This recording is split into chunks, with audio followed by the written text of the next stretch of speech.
இந்த வீடியோவில் Suzuki V-Strom SX250யோட ownership review தான் பார்க்க போகிறோம்.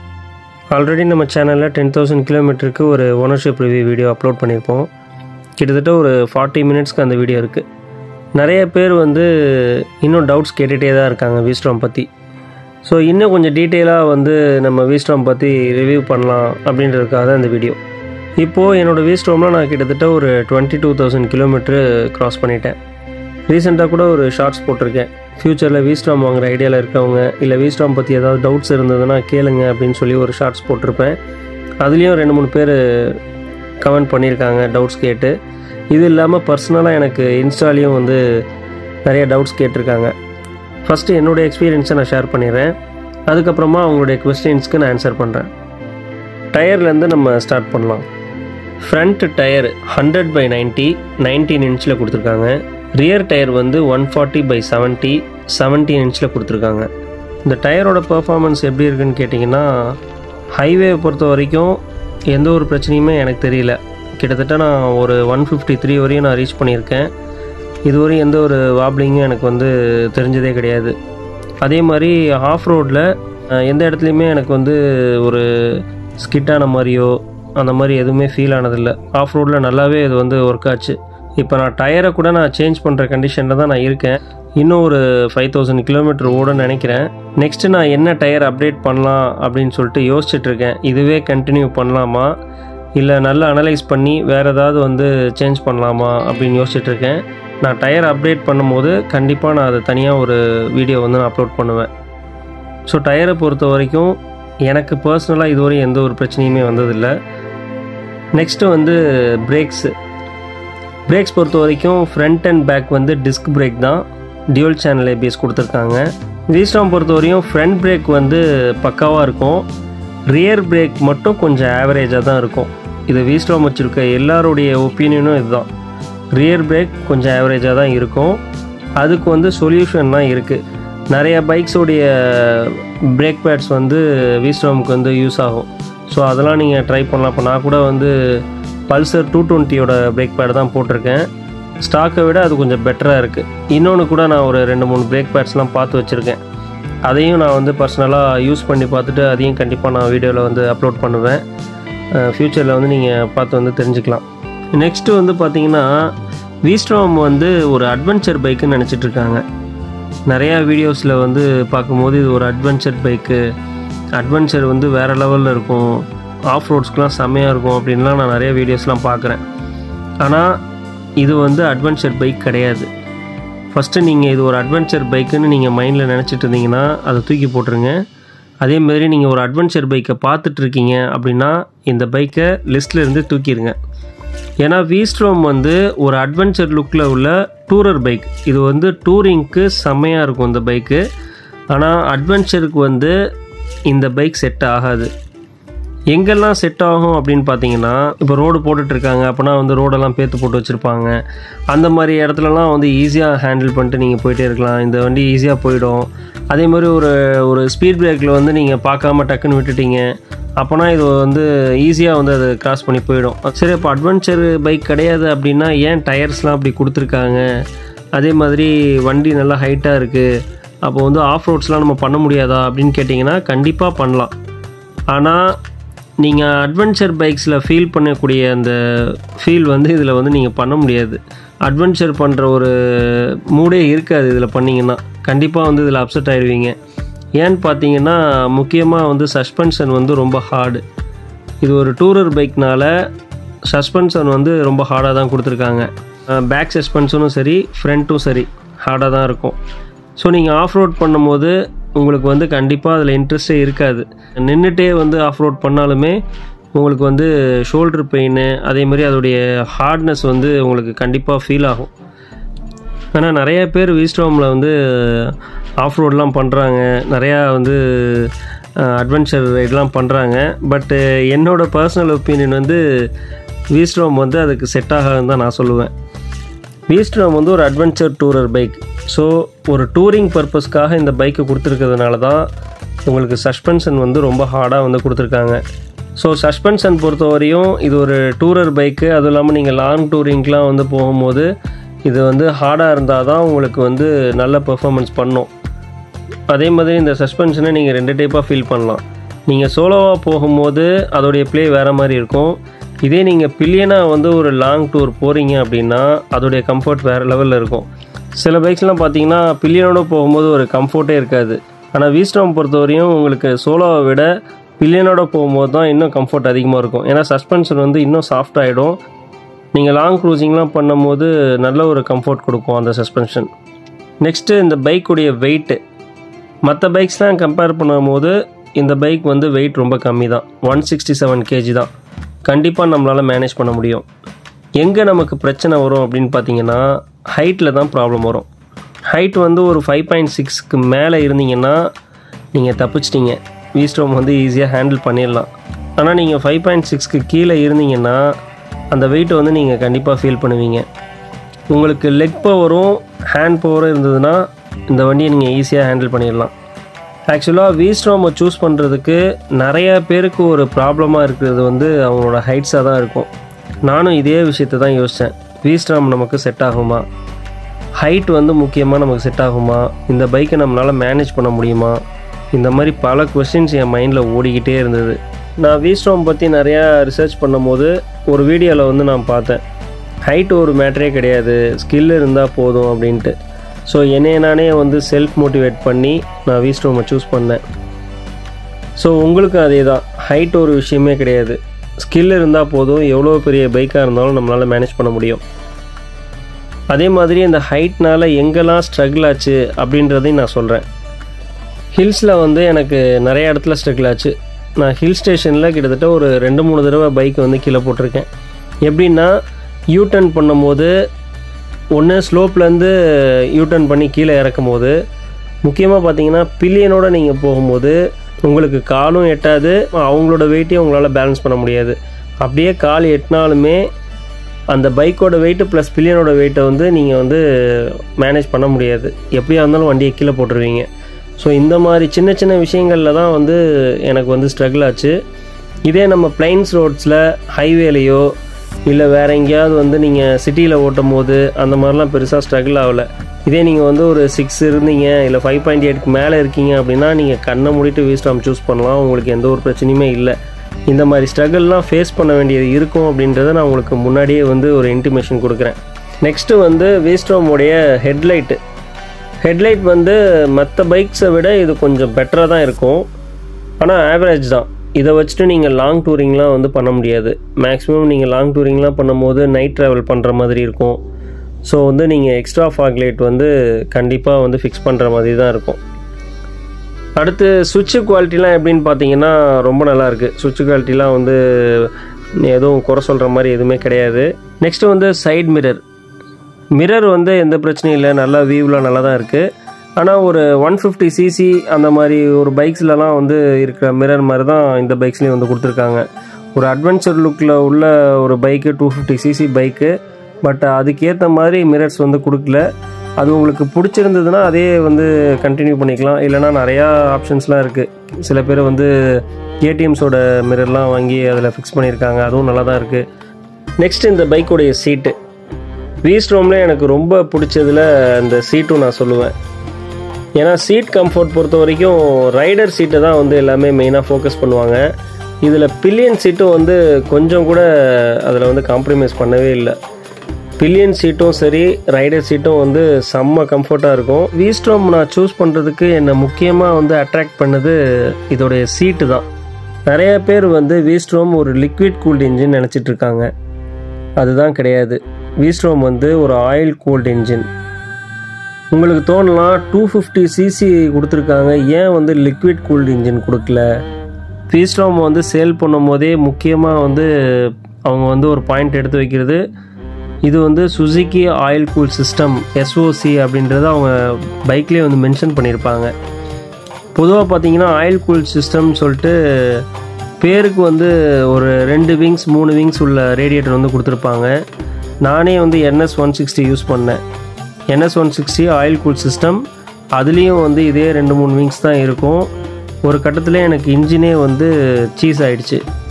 நான் வந்து நெக்ஸ்ட்டு வந்து ஒரு பைக் அப்டேட் பண்ணணுன்னா அது லிக்விட் கூல்ட் இன்ஜினாக தான் இருக்கணும் அப்படின்னு நான் நினச்சேன். ஆனால் நான் மறுபடியும் வந்து ஆயில் கூல் சிஸ்டத்தை வந்து நான் சூஸ் பண்ணியிருக்கேன் அப்படின்னா அதுக்கு ஒரே ஒரு ரீசன் சுசுகி மட்டும்தான். ஏன்னா சுசுகியோட இன்ஜினை நம்பி தான் நான் அந்த வீஸ்ட்ரோமே வந்து நான் சூஸ் பண்ணேன். வீஸ்ட்ரோமை சூஸ் பண்ணுறதுக்கு எந்த ஒரு தயக்கமும் வேண்டாம், ஆயில் கூல் சிஸ்டமாக இருக்கே அப்படின்ட்டு. ஏன்னா இதோடைய ரேடியேட்டர் பார்த்தீங்கன்னா கிட்டத்தட்ட 9 விங்ஸ் இருக்கும். இன்ஜினில் இருக்க ஆயிலை அந்த 9 விங்ஸ்லேயும் போயிட்டு ஆயிலை கூல் பண்ணி மறுபடியும் இன்ஜின் கொண்டு வரும். உங்களுக்கு இன்னும் வந்து ஒரு எக்ஸாம்பிள் சொல்லணும் அப்படின்னா ராயல் என்ஃபீல்டில் GT 650 அது எவ்வளோ பெரிய இன்ஜின் உங்களுக்கு தெரியும். அந்த இன்ஜின்லேயே இதே ஆயில் கூல் சிஸ்டம் தான் கொடுத்துருக்காங்க. ஸோ அவ்வளோ பெரிய இன்ஜின்லேயே வந்து ஆயில் கூல் சிஸ்டம் கொடுத்துருக்காங்க அப்படின்னா வீஸ்ட்ரோமில் 250cc ஆயில் கூல் சிஸ்டம் வந்து ஒரு பெரிய விஷயமே கிடையாது. ஸோ வீஸ்ட்ரோம் நீங்கள் சூஸ் பண்ணுறதுக்கு இன்ஜின் ஒரு தடையாகவே இருக்காது. இன்ஜினை பொறுத்தவரையும் நீங்கள் கண்ணை மூடிட்டு வாங்கலாம். ஆனால் இந்த வீஸ்ட்ரோம் இன்ஜின்லேயும் ப்ராப்ளம் வந்திருக்கு. அது என்னன்றதை நான் சொல்கிறேன். 2022 மாடலில் கேம்ஷாஃப்ட் ப்ராப்ளம் வந்திருக்கு. கேம்ஷாஃப்ட்ன்றது இன்ஜினில் ஹெட்டில் ஒரு பார்ட்டு. சுசுகி சைட்லேருந்து 2022 பேட்சில் வந்து யாரெல்லாம் வீஸ்ட்ரோமு, ஜிக்ஸரு, SF250 இதெல்லாம் வாங்கியிருக்காங்களோ அவங்களுடைய இன்ஜின் நம்பரை வந்து அதில் வந்து போட்டு செக் பண்ணி பார்க்கலாம். யாருக்கெல்லாம் கேம்ஷாஃப்ட் ப்ராப்ளம் இருக்குது அப்படின்றது அதுலேயே வந்து தெரிஞ்சிடும். நீங்கள் இன்ஜின் நம்பர் போட்டு அதில் ப்ராப்ளம் இல்லைன்னா அதிலே மென்ஷன் பண்ணிடுவாங்க உங்களுக்கு ப்ராப்ளம் இல்லை அப்படின்னு. அப்படியே வந்து உங்களுக்கு ப்ராப்ளம் இருக்குது, கேம்ஷாஃப்ட் ப்ராப்ளம் இருக்குது அப்படின்னா இன்ஜின் வாரண்ட்டி நமக்கு சுசுகி வந்து 10 இயர்ஸ் கொடுக்குது. ஸோ நீங்கள் வந்து ஃப்ரீயாகவே அதை கிளைம் பண்ணிக்கலாம். இது வந்து ஒரு பெரிய விஷயமாக நீங்கள் வந்து மைண்டில் ஏற்றிக்கணும்னு அவசியமே கிடையாது. அதே மாதிரி இதை வந்து ஃப்ரீயாகவே நிறைய பேருக்கு மாற்றி கொடுத்துருக்காங்க. நான் வந்து என்னுடைய வீஸ்ட்ரோம் குரூப்பில் என்கொயரி பண்ணேன். கேம்ஷாஃப்ட் வந்து சேஞ்ச் பண்ணவங்களுக்கு ஏதாவது இஷ்யூ இருக்கா அப்படின்னு நான் வந்து என்கொயரி பண்ணதில் எந்த ஒரு இஷ்யூவுமே கிடையாது. அதேமாரி 2022 பேட்சில் வேறு ஏதாவது இன்ஜின் ப்ராப்ளம் இருக்குது, 23ல் வந்து நான் வாங்கினேன், 22ல் வந்து வேறு ஏதாவது இருக்கா அப்படின்னு கேட்டு இதுவரையும் எந்த ஒரு இன்ஜின் ப்ராப்ளம், மேஜர் ப்ராப்ளம் எதுவுமே வரல. ஸோ கிட்டத்தட்ட ஒரு 56 மெம்பர்ஸ் இருக்கும். இது வரைக்கும் யாருக்குமே எந்த ஒரு ப்ராப்ளமும் இல்லை. அதே மாதிரி என்னோடய பைக்லேயும் இதுவரையும் மேஜர் இஷ்யூஸ் எதுவுமே வந்தது கிடையாது, மைனர் இஷ்யூஸ் கூட வந்தது கிடையாது. இந்த பைக்கில் ஹீட்டிங் இஷ்யூஸ் இருக்குமா அப்படின்னு உங்களுக்கு ஒரு கொஸ்டின் இருக்கலாம். நீங்கள் ஒரு ஹெவியான சிட்டி டிராஃபிக்கில் இந்த பைக் எடுத்துகிட்டு போயிட்டு உங்களுக்கு கம்பேர் பண்ணோன்னா இதே 250cc லிக்விட் கூல்டு இன்ஜினை வந்து இதை வந்து கம்பேர் பண்ணி பாருங்கள். அந்த இன்ஜினை விட இந்த இன்ஜின் ஹீட்டிங் ரொம்ப கம்மியாக தான் இருக்கும்.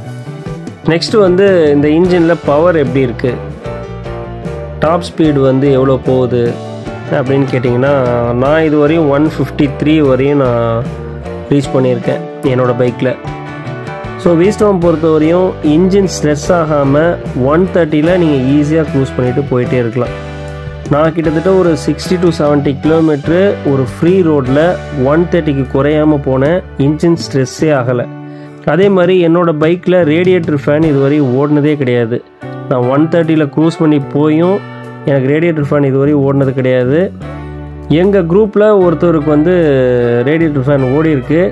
ஆஃப் ரோடில் கிட்டத்தட்ட ஒரு 10 கிலோமீட்டர் கண்டினியூவாக 3rd கியர் 4th கியரில் கண்டினியூவாக போயிருக்காரு. அந்த டைமில் மட்டும்தான் அவருக்கு வந்து ஃபேன் ஓடி இருக்குது.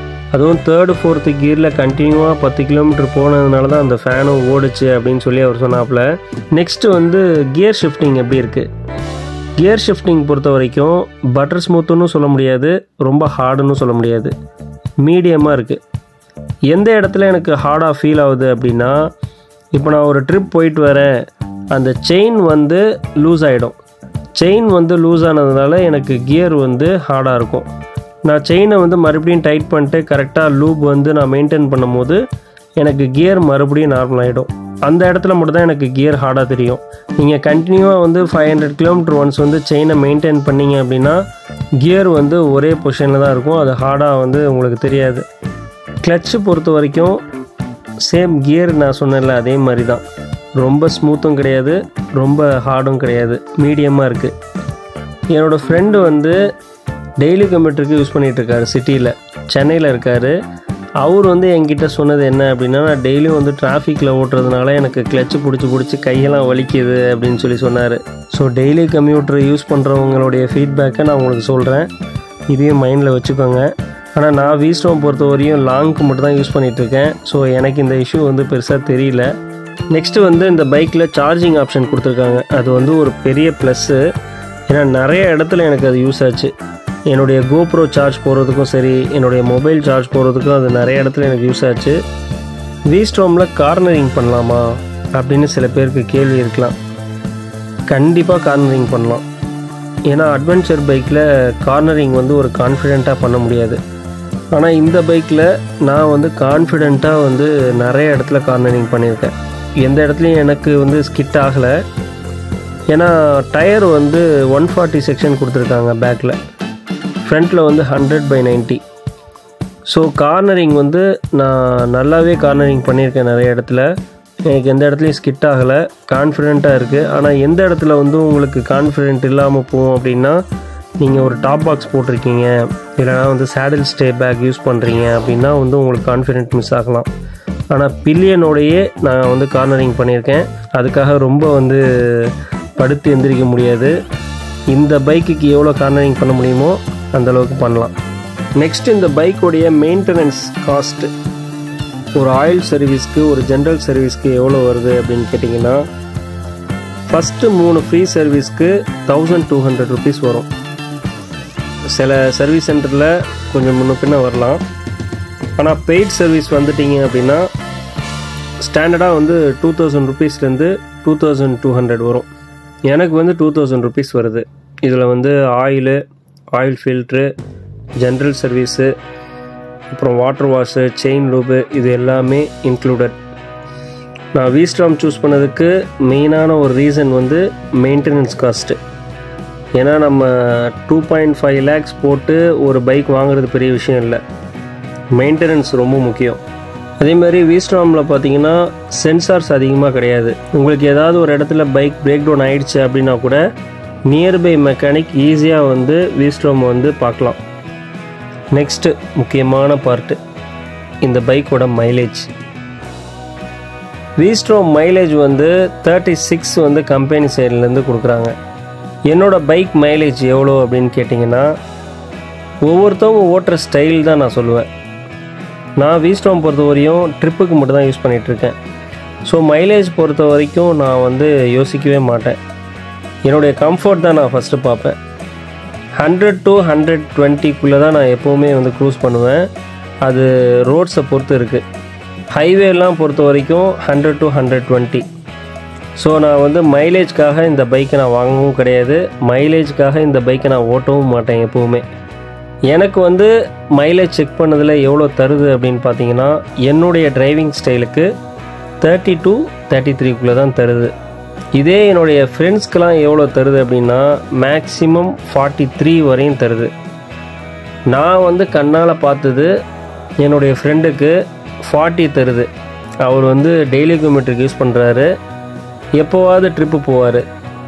அவரு கூட நான் ட்ரிப்பு ஒரு தடவை போகும்போது நானே செக் பண்ணேன், என்னுடைய பைக்கை விட அவருக்கு வந்து பெட்டராகவே மைலேஜ் தருது. 40 வந்து சாலிடாக தருது. ஸோ வந்து இந்த பைக்குடைய மைலேஜ் பொறுத்த வரைக்கும் நம்ம டிரைவிங் ஸ்டைல் பொறுத்து தான், என்னுடைய ஒப்பீனியன் அது. அது வந்து 30யும் கொடுக்கலாம், இல்லை 40யும் கொடுக்கலாம், அது உங்கள் கையில் தான் இருக்குது. அதுக்காக எனக்கு நல்ல மைலேஜ் தரணும் அப்படின்னு சொல்லிட்டு V-Storm வாங்கிட்டு 60-70லேயே ஓட்டிகிட்டு இருக்காதிங்க. அதுக்கு நீங்கள் 100cc ஏதாவது ஒரு பைக் வாங்கிட்டு போயிடலாம். இதுவரையும் ஓரளவுக்கு எல்லாத்தையும் கவர் பண்ணிட்டேன்னு நினைக்கிறேன். இதுக்கப்புறம் கொஸ்டின்ஸ் எல்லாத்துக்குமே நான் வந்து ஆன்சர் பண்ணுறேன். எனக்கு இன்ஸ்டாலேயும் யூடியூப்லேயும் வந்து நிறைய கொஸ்டின்ஸ் கேட்டிருக்காங்க, அதுக்கு வந்து நான் ஆன்சர் பண்ணுறேன். யூடியூப்பில் குமார்னு ஒரு பிரதர் வந்து கேட்டிருக்காரு, V-Storm வந்து ஃபேமிலிக்கு செட் ஆகுமா அப்படின்னு. இது வந்து ரொம்ப யோசிக்க வேண்டிய ஒரு விஷயந்தான். V-Storm பொறுத்தவரையும் என்னோடய பர்சனல் ஒப்பீனியன் ஃபேமிலிக்கு செட்டே ஆகாது. முக்கியமாக வயசானவங்க வீட்டில் அப்பா அம்மா இருக்காங்க, அவங்களுக்கு வந்து இது செட்டே ஆகாது. ஒன் சைடாக உட்காந்து போகிறதுக்கு அவங்களுக்கும் கம்ஃபர்ட் இருக்காது, நம்மளுக்கும் வந்து கம்ஃபர்ட் இருக்காது. சும்மா பக்கத்தில் எங்கேயாவது கடைக்கு வரோன்னா பிரச்சனை இல்லை. முக்கியமாக அவங்களுக்கு பின்னாடி ஏறி உட்கார்றதுக்கே சிரமமாக இருக்கும், ஏறுறதுக்கும் சரி இறங்குறதுக்கும் சரி. நமக்கு நார்மலாக நம்ம ஃப்ரெண்ட்ஸே வந்து பில்லியனாக ஏறி இறங்குறதுக்கே ரொம்ப சிரமமாக தான் இருக்கும் V-Storm பொறுத்த வரையும். இப்போ நீங்கள் கப்பலாக போகிறீங்க, இல்லை பிரதர் சிஸ்டரோடு போகிறீங்க அப்படின்னா பிரச்சனை இல்லை. இதுவே நீங்கள் வந்து குழந்தைங்க வச்சுருக்கீங்க, குழந்தைங்க ப்ளஸ் ஒய்ஃப் அந்த மாதிரிலாம் போகிறீங்கன்னா செட்டே ஆகாது. வீஸ்டாம் பொறுத்தவரையும் 2 பேருக்கு தான் இடம், 3 பேருக்கு இடமே கிடையாது. இன்னொரு கொஸ்டின் கேட்குறாரு, இந்த 4 பைக்கில் வந்து எது வாங்கலாம், எனக்கு ரொம்ப கன்ஃபியூஷனாக இருக்குது அப்படின்ட்டு. Triumph 400, Honda CB200, TVS Ronin, V Strom 250. உங்களுடைய பர்பஸ்க்கு ஏற்ற மாதிரி தான் நீங்கள் பைக்கே சூஸ் பண்ண போகிறீங்க. இப்போ லோக்கலுக்கு ஒரு பைக் இருக்குது, அதிகமாக லாங் போவேன் அப்படின்னா கண்டிப்பாக வீஸ்டாம் யூஸ் பண்ணலாம். அதேமாரி வீஸ்டாமையும் ட்ரையம்பையும் கம்பேர் பண்ணும்போது வீஸ்டாம் வந்து 250cc, ட்ரையம்ப் வந்து 400cc. ட்ரையம்புடைய மைலேஜ் வந்து ரொம்ப கம்மி, சர்வீஸ் காஸ்ட்டு அதிகம். வீஸ்டாம் பொறுத்தவரையும் மெயின்டெனன்ஸ் காஸ்ட்டு ரொம்ப கம்மி, மைலேஜ் வந்து ட்ரையம்பை விட பெஸ்ட்டாக இருக்கும். அதே மாதிரி இது வந்து அட்வென்ச்சர் டூரர் லுக்கில் இருக்கும். ட்ரையம்ப் பொறுத்தவரையும் உங்களுக்கு நேக்டு பைக்கு. நெக்ஸ்ட்டு வந்து ஹோண்டா CB200க்கும் வீஸ்டாமுக்கும் என்ன வித்தியாசம்னு பார்த்தீங்கன்னா, CB200 வந்து ஏர் கூல்டு இன்ஜினு, வீஸ்டாம் வந்து ஆயில் கூல் சிஸ்டம். அதேமாரி CB200 ஹோண்டா வந்து 5 ஸ்பீட் கியர் பாக்ஸு, வீஸ்டாம் வந்து 6 ஸ்பீட் கியர் பாக்ஸு. நீங்கள் கண்ணை மூடிட்டு வீஸ்டாம் போயிடலாம், ஓகேங்களா? இது ரெண்டுத்தையும் கம்பேர் பண்ணும்போது. நெக்ஸ்ட்டு வந்து டிவிஎஸ் ரோனின் கம்பேர் பண்ணும்போது வீஸ்டாம் வந்து சூஸ் பண்ணிடலாம். ஆனால் இது ரெண்டுத்துக்குமே வந்து வித்தியாசம் இருக்குது. அது நேக்கடு பைக்கு, இது வந்து அட்வென்ச்சர் லுக்கில் உள்ள பைக்கு. ஸோ இது வந்து ரொம்ப முக்கியமான ஒரு கம்பேரிஷன் நீங்கள் பார்க்கணும். ஆனால் நீங்கள் டிவிஎஸ் ரோனினோட இன்ஜினும் வீஸ்டாமோட இன்ஜினையும் கம்பேர் பண்ணும்போது நீங்கள் தாராளமாக வீஸ்டாமோட இன்ஜின் சூஸ் பண்ணிடலாம். ஸோ இது என்னுடைய ஒப்பீனியன். இந்த 4 பைக்ஸுக்கும் வந்து கம்பேர் பண்ணும்போது எனக்கு வீஸ்டாம் பெஸ்ட்டாக வந்து படுது. ட்ரையம்ப் 400 நான் சூஸ் பண்ணுவேன், ஆனால் மைலேஜ் வைஸும் மெயின்டெனன்ஸ் வைஸும் அது காஸ்ட் அதிகம். அதே மாதிரி அட்வென்ச்சர் லுக் அது கிடையாது, அது நேக்கடு பைக்கு. உங்களுக்கு மெயின்டெனன்ஸ் காஸ்ட் ரொம்ப கம்மியாக வேணும், மைலேஜ் நல்ல மைலேஜாக இருக்கணும், அதேமாரி லுக் வைஸ் நல்லா இருக்கணும், நல்ல ஒரு கம்ஃபர்ட் இருக்கணும், பில்லியன் கம்ஃபர்ட் நல்லா இருக்கணும். சுசுக்கியை பொறுத்தவரையே இன்ஜின் வந்து நீங்கள் கண்ணை மூடிட்டு வாங்கலாம். ஸோ வீஸ்டாம் வந்து உங்களுக்கு பெஸ்ட் ஆப்ஷனாக இருக்கும் இந்த 4 பைக்ஸ் கம்பேர் பண்ணும்போது. இது என்னுடைய பர்சனல் ஒப்பீனியன். இதுக்கப்புறம் நீங்கள் டெஸ்ட் ட்ரைவ் பண்ணிவிட்டு உங்களுக்கு கம்ஃபர்ட்டாக இருந்தால் நீங்கள் வந்து வீஸ்டாம் போகலாம். இன்னொரு பிரதர் வந்து யூடியூப்பில் கேட்டிருக்காரு, அவர் நேம் வந்து கரெக்டாக மென்ஷன் பண்ணல. என்னுடைய வீஸ்டாமில் வந்து சுசுக்கின்ற ஸ்டிக்கரை ரிமூவ் பண்ணிவிட்டு எஸ்ன்ற அந்த எம்ப்ளம் வந்து நான் போட்டிருப்பேன் குரோம் ஃபினிஷில். அது வந்து எங்கே வாங்கினீங்கன்னு கேட்குறாரு. அதாவது ஜிக்ஸர் SF250 இருக்குல்ல, அந்த SF250ல் வந்து டேங்க்கில் வர அதே ஸ்டிக்கர் தான் நான் வாங்கி வந்து ஒட்டியிருக்கேன். அது எந்த சர்வீஸ் சென்டரில் நீங்கள் போனாலுமே நீங்கள் அந்த SF250யோட ஸ்டிக்கர் வேணும்னு சொல்லி அதை வாங்கி நீங்கள் ஒட்டிக்கலாம். நெக்ஸ்ட்டு வந்து ஒரு பிரதர் கேட்டிருக்காரு யூடியூப்பில், அவர் பேர் வந்து அப்துல் கனி அர்ஷத். டெய்லி ஆஃபீஸ்க்கு வந்து 15 கிலோமீட்டர் ட்ராவல் பண்ணுவேன், அதே மாதிரி மைலேஜ் வந்து 32 எக்ஸ்பெக்ட் பண்ணுறேன், எப்போவாவது வந்து லாங் ட்ரைவ் பண்ணுவேன், ஹைட் வந்து 6 ஃபீட் அப்படின்னு சொல்லி மென்ஷன் பண்ணியிருக்காரு. வீஸ்டாம் வாங்கலான்னு பிளான் பண்ணியிருக்கேன், வாங்கலாமா அப்படின்னு சொல்லி கேட்குறாரு. டெய்லி ஆஃபீஸ் வந்து 15 கிலோமீட்டர் வந்து நீங்கள் போயிட்டு வரீங்க அப்படின்னா தாராளமாக வாங்கிக்கலாம். எப்போவாவது லாங் ட்ரைவ் போவீங்கன்னா கண்டிப்பாக வாங்கிடுங்க, வீஸ்டாமும் உங்களுக்கு செட் ஆகும். மைலேஜ் வந்து 32 எக்ஸ்பெக்ட் பண்ணுறேன்னு சொல்கிறீங்க, கண்டிப்பாக வந்து 35 வரையும் வீஸ்டாம் வந்து மைலேஜ் கொடுக்கும் சிட்டிக்கு. ஸோ வந்து கண்டிப்பாக மைலேஜ் வந்து உங்களுக்கு செட் ஆகும். ஹைட் வந்து 6 ஃபீட் சொல்கிறீங்க, நீங்கள் கண்ணை மூடிட்டு வீஸ்டாம் எடுத்துருங்க. வீஸ்டாம்லாம் உங்களுக்கு செம்ம கம்ஃபர்ட்டாக இருக்கும். ஏன்னா ஹைட் வந்து உங்களுக்கு ஒரு பெரிய ப்ளஸ்ஸு, ஈஸியாக வந்து ஹேண்டில் பண்ணுவீங்க. அதே மாதிரி உங்களுக்கு எல்லா விதத்துலேயுமே வீஸ்டாம் வந்து உங்களுக்கு சூட் ஆகும். நெக்ஸ்ட்டு ஒரு பிரதர் வந்து யூடியூப் சேனலில் கேட்டிருக்காரு, அவர் நேம் வந்து கிளாரிட்டின்னு போட்டிருக்கு. 120 க்ரூசிங்க்கு ஓகேவாக இருக்குமா அப்படின்னு சொல்லி கேட்குறாரு. 120 தாராளமாக போகலாம் ப்ரோ. 130 வரையுமே உங்களுக்கு வந்து ஈஸியாக க்ரூசிங் பண்ணிட்டு போயிட்டே இருக்கலாம். டாப் ஸ்பீடு வந்து நான் வந்து 153 வரையும் ரீச் பண்ணியிருக்கேன். நெக்ஸ்ட்டு யூடியூப்பில் யாத்தீஸ்வர் சேகர் அப்படின்னு ஒரு ப்ரோ வந்து கேட்டிருக்காரு. அவர் கிட்டத்தட்ட 5 கொஸ்டின் கேட்டிருக்காரு. மைலேஜ் ஆவரேஜாக எவ்வளோ கிடைக்கிது இப்போ வரைக்கும் நீங்கள் ஓட்டின கிலோமீட்டர் வரையும் அப்படின்னு கேட்குறாரு. இது வரைக்கும் ப்ரோ நான் லாங் மட்டும்தான் நான் வந்து வீஸ்டாம் யூஸ் பண்ணுவேன், எனக்கு 30 to 33 வரையும் கிடைக்கிது. என்னுடைய க்ரூசிங் ஸ்பீடே வந்து மினிமம் 100 தான் ஹைவேல. ஸோ 100ல் தான் நான் மினிமம் க்ரூசிங் பண்ணுவேன். ஸோ வந்து 100 to 120 மேக்ஸிமம். ஸோ அந்த க்ரூசிங் ஸ்பீடுக்கு எனக்கு வந்து 30 to 33 வரையும் கிடைக்கிது. செகண்ட் கொஸ்டின் வந்து கியர் ஷிஃப்ட் பண்ணும்போது டைட்டாக இருக்குமா அப்படின்னு சொல்லி கேட்குறாரு. டெஸ்ட் ட்ரைவ் பண்ணும்போது தான் அப்படி தான் இருக்குது அப்படின்னு சொல்லி சொல்கிறாரு. டெஸ்ட் ட்ரைவ் பைக் வச்சுட்டு வந்து நீங்கள் டிசைட் பண்ணிடாதீங்க. ஏன்னா வந்து டெஸ்ட் ட்ரைவ் பைக் வந்து வெல் மெயின்டைன் பண்ணியிருப்பாங்களா அப்படின்னு சொல்லி தெரியாது. ஸோ 2-3 ஷோரூமில் நீங்கள் டெஸ்ட் ட்ரைவ் பண்ணி பாருங்கள்.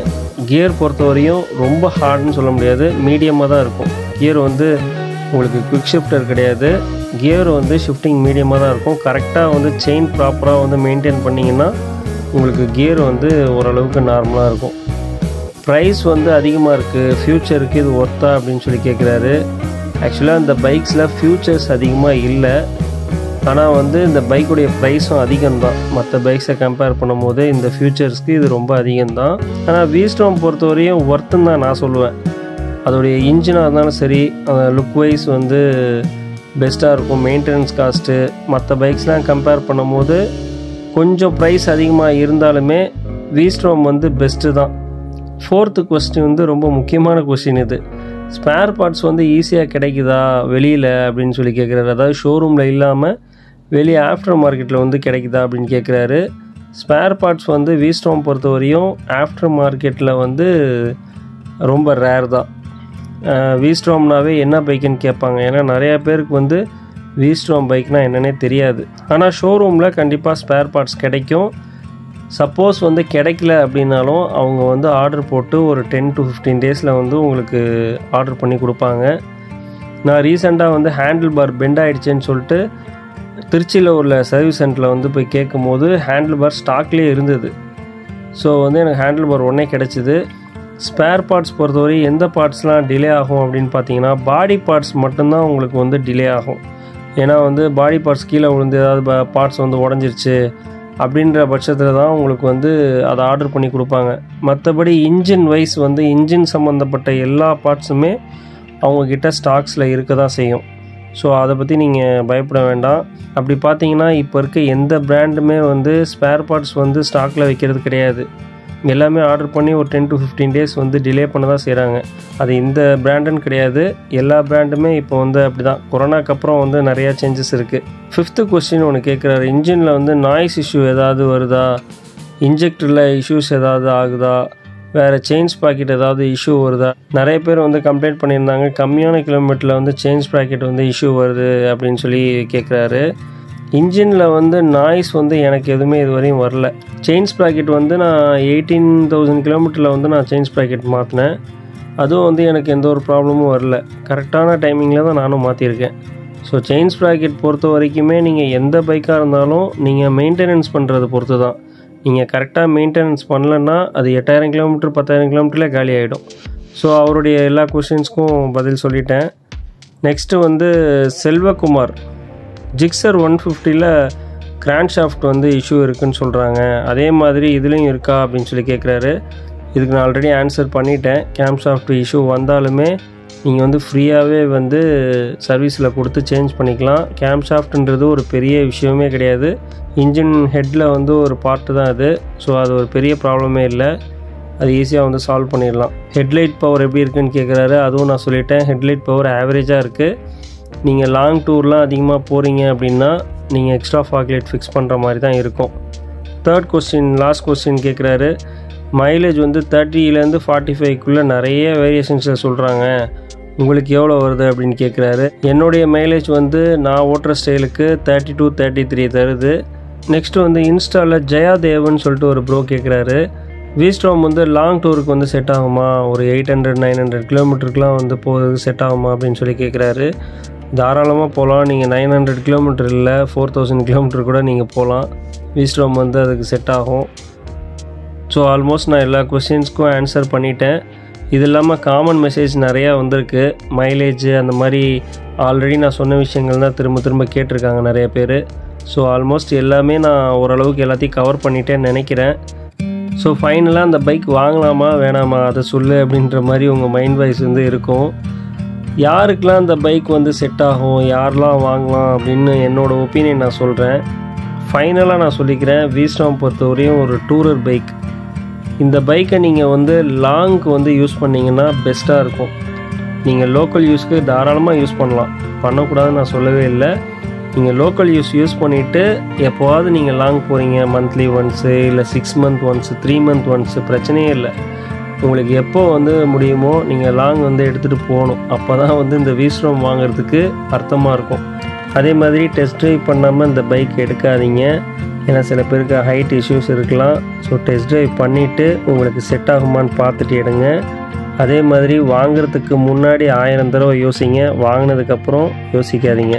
ஸோ ஃபைனலாக அந்த வீடியோட எண்டுக்கு வந்துட்டோம். என்னால் முடிஞ்ச அளவுக்கு இந்த பார்ட் 2 வீடியோவில் என்னோடய ஓனர்ஷிப் ரிவ்யூ வந்து நான் கொடுத்துருக்கேன். இந்த வீடியோ பிடிச்சிருந்தால் லைக் பண்ணுங்கள். இதில் ஏதாவது நான் மிஸ் பண்ணியிருந்தேன்னா, உங்களுடைய டவுட்ஸ் எதாவது இருந்ததுன்னா கண்டிப்பாக கமெண்ட்டில் கேளுங்க, நான் கண்டிப்பாக ஆன்சர் பண்ணுவேன். உங்களுடைய ஃப்ரெண்ட்ஸ் யாராவது வீஸ்டம் எடுக்கிற பிளான் இருந்தாங்க அப்படின்னா அந்த வீடியோவை ஷேர் பண்ணுங்கள். நெக்ஸ்ட் வீடியோவில் சந்திக்கலாம். பாய்.